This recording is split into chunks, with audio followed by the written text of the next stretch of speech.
Salam sejahtera untuk kita semua. Di sini kami dari kelompok Proyek SPT, Distribution Synchronization, di mana dengan bagian implementasi tiket booking sistem terdistribusi berbasis Python.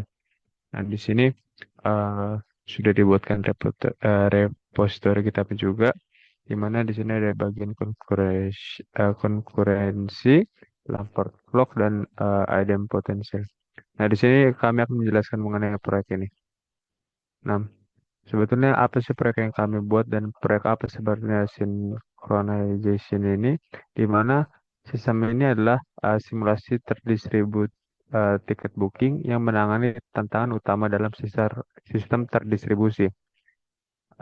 Ada tiga bagian di dalamnya, yaitu konsistensi data, mematikan kursi, tidak dipesan dua kali atau race condition. Lalu ada sinkronisasi event, mengurutkan transaksi tanpa jam fisik global. Lalu ada resiliensi jaringan, di mana menangani kegagalan koneksi dan retrieve otomatis.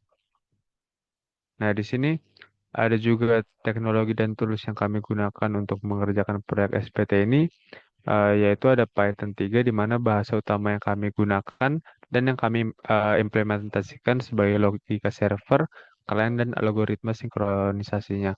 Lalu ada juga Songket Programming, di mana protokol TCP/IP digunakan untuk komunikasi data real-time antar node, yaitu klien dan server. Lalu ada trading, di mana memungkinkan server menangani ribuan permintaan secara konkuren dengan efisien. Selanjutnya akan dilanjutkan oleh teman saya. Baik, jadi di sini kita masuk ke bagian fitur utama proyek itu. Next. Nah, jadi di sini kita itu adalah nama log yang dimana ini adalah nanti gunanya itu untuk menentukan urutan dari antar transaksi bookingnya. Nah, jadi di sini nanti setiap booking itu akan diberi timestamp logis dan juga dia itu gunanya untuk mencegah konflik urutan saat pesan itu diterima terlambat seperti itu. Next. Lalu sini ada resiliensi atau idempotensi yang dimana ini adalah dia nanti itu menjamin bahwa suatu permintaan booking itu yang sama tidak bisa diproses berkali-kali akibat network retrieve. Nah, di sini contohnya itu ada transaction ID yang dimana itu nanti ada ID unik untuk setiap requestnya. Lalu ada deduplication di mana itu adalah servernya itu meminta riwayat ID yang sudah diproses. Lalu ada safety yang dimana itu adalah saat penting untuk sistem pembayaran atau reservasinya. Nah, jadi di sini untuk analisis struktur code-nya itu misalnya nama file itu adalah tiket server .py di mana itu peran dan tanggung jawab itu adalah untuk pengelola kursi dan juga database ini memori dan juga manajemen thread-nya. Lalu yang selanjutnya itu ada client.py yang dimana itu adalah emulator pengguna yang mengirimkan permintaan booking dan pengganti retrieve-nya. Lalu yang terakhir itu ada main.py di mana itu adalah titik masuk utama untuk menjalankan simulasi pada sistem ini secara utuh.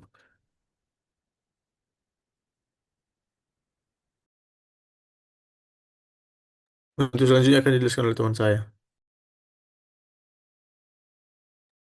Em, jadi, pertama-tama saya akan menjelaskan sedikit beberapa untuk bagian kodenya.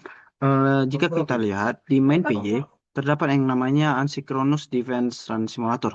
Kalau kita mengerti apa itu namanya asynchronous, itu adalah sistem yang dia berjalan tanpa menunggu siapapun. Jadi, bisa kita lihat pada baris asynchronous tersebut, eh, ada beberapa sistem mengumpulkan request dan beberapa user dummy. Di sini request dummy-nya kita membuat ada 4 seperti Rian, Dina, Citra, dan Sakti. Em, ini menunjukkan bahwa ada beberapa yang harus kita kumpulkan untuk mengajukan requestan untuk request tiketnya. Seperti ada user yang harus kita perlukan. Lalu jika tadi kan kita udah melihat apa aja yang asinkronus. Baru kita akan melihat di bagian klien. Di sini untuk mulailah kita melihat kayak mana cara pengerjaan dari asinkronus. Di asinkronus kita lihat dari fungsi membeli tiket. bisa kita lihat ada menggunakan yang namanya sintaks asinkronus dan ada sintaks yang menggunakan await. Eh, Await, bentar. Di sini await sama asynchronous sleep. Di mana di sini dia tidak saling menunggu sama satu sama lain, jadi dia akan langsung berjalan sesuai dengan waktu. Namun, jika sistem sedang menunggu balasan dari server, CPU tidak memblocking, melainkan bisa melayani request dari user lain secara efisien di dalam event loop. Lalu, eh, kita akan melihat di tiket server, kita bisa melihat dari random.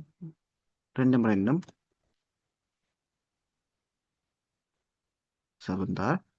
Nah, jika kita lihat dari random, di sini bisa kita lihat untuk week 9 yaitu kita mengambil yang namanya fault tolerancy.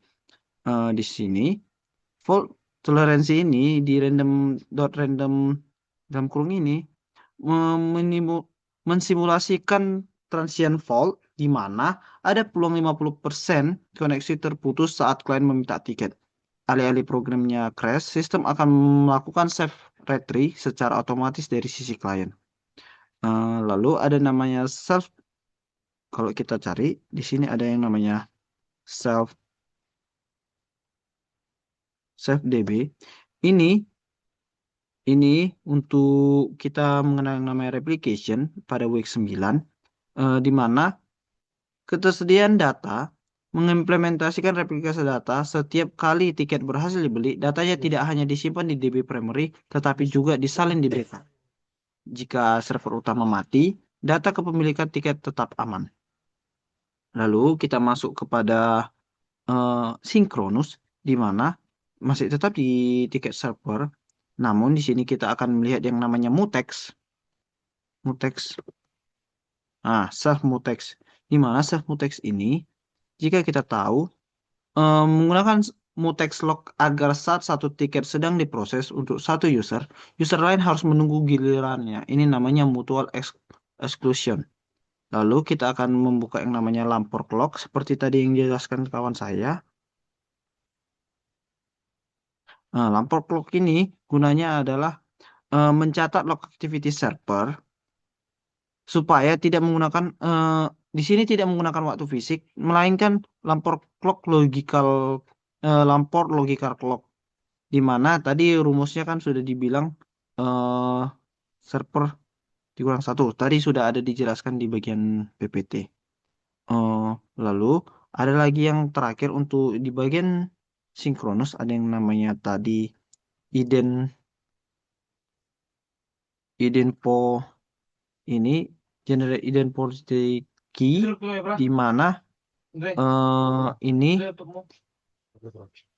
kalau tadi di week 9 kita ada fitur retrieve, kalau di sini namanya idempotency, di mana jika kalau tiket sudah berhasil terbeli tapi jaringan terputus sebelum pesan sukses sampai ke HP kita, kalau kita retrieve saldo atau tiket bisa terpotong dua kali, di mana Ipos mencegah hal ini dengan menyimpan ID transaksi jika ID yang sama masuk lagi. Untuk konkurensi, di sini ada di bagian tiket, di sini ada save email, save email. Nah, di mana save email eksekutor ini, setelah transaksi sukses, server biasanya perlu mengirim email berisi etiket, di mana proses pengiriman ini memakan waktu yang bisa menghambat pembelian selanjutnya. Solusinya digunakan yang namanya thread poll execute pada proses pengiriman notifikasi dilempar ke background thread. Dan yang terakhir adalah multiprocessing, di mana multiprocessing eh, ini diambil pada bagian main PY, di mana karena enkripsi kriptografi ini sangat berat dan menguras CPU. Trading biasanya tidak akan efektif karena adanya limitasi Python. Oleh karena itu, saya menggunakan multiprocessing, di mana sistem akan memecah tugas ini dan menjalankan secara paralel menggunakan seluruh core prosesor. Di sini saya akan menunjukkan cara demonya. Di sini kita hanya menggunakan yang Python main. Nah, ini kita akan melihat pada week 9. Kalau week 10 kan asinkronus memulai dengan request 4 secara bersamaan di tiket 3.0. Contohnya, ada orang yang melakukan di sini dia menyimpan database untuk nge-backup DB. Lalu ada yang konektif terputus, dicoba lagi konektif terputus, lalu dicoba lagi konektif terputus untuk retry yang kedua. Namun karena tadi sudah ada kita masukkan konkurensi, yaitu mengambil database untuk nge-backup yang sebelumnya. Jadi etiket sudah dikirim dari via background thread, namun karena sudah tersave, jadi dia masuk tetap ke seat PIP 1. Nah, lalu hasil perlombaan tiket sewanya seperti ini. Tiket sudah habis atau tidak ditemukan. Ini contohnya sedang melakukan race perlombaan membeli tiket Nawasena. Lalu si Citra juga sudah membeli. Nah, namun si Sakti telah memesan tersebut walaupun dia adanya terjadi yang namanya konektif putus. Nah, di sini kalau kita lihat dalam satu case dia sudah terjadi ada eh, 3 week yang sudah berjalan yaitu week 9, week 10 sama week 12. Lalu masuklah kita ke W11 di mana simulasi double submit oleh Rian pada tiket kedua. Jadi si Rian mencoba untuk membeli tiket yang kedua, tiket TKT 002. Di sini eh, si program itu, sistem ini akan menyimpan ke database, lalu dia akan duplikasi request deteksi jika saldonya aman tidak terpotong 2 kali.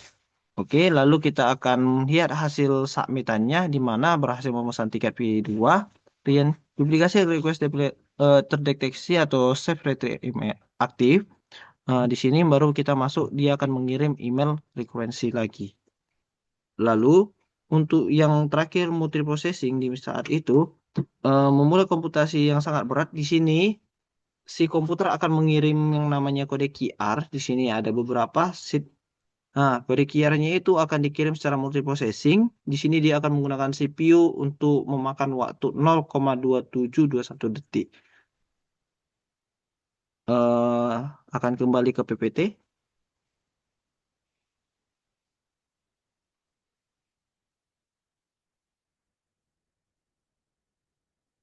Next. Next. Oke, tadi sudah saya jelaskan dengan konsisten data dengan latensi yang lebih kecil dari 10 ms. Di sini, sistem terbukti mampu menjaga integrasi data meskipun di bawah beban tinggi dan gangguan jaringan. Next. Kesimpulannya di sini, melalui proyek ini kami berhasil membuktikan ada banyak eh, materi dari week 9 sampai week 10 di mana algoritma logis seperti lampau clock sangat krusial saat jam fisik tidak bisa diandalkan. Importansial ada fondasi dari sistem transaksi yang aman. Yang ketiga ada Python socket sangat efektif untuk Python sistem terdistribusi. Di sini proses project status sukses, di mana sistem booking tiket terdistribusi berjalan dengan sinkronasi penuh dan toleransi kesalahan yang valid. Namun eh, di sini saya menambahin bahwa adanya beberapa dari materi yang seperti kita tadi tahu seperti multiprocessing, asynchronous, thread dan lain-lain juga sudah kami masukkan bagian demo dan sudah saya jelaskan seperti tadi. Next. Terima kasih telah menonton video kami. Jika ada pertanyaan mengenai implementasi, boleh dipersilakan. Sekian dan terima kasih.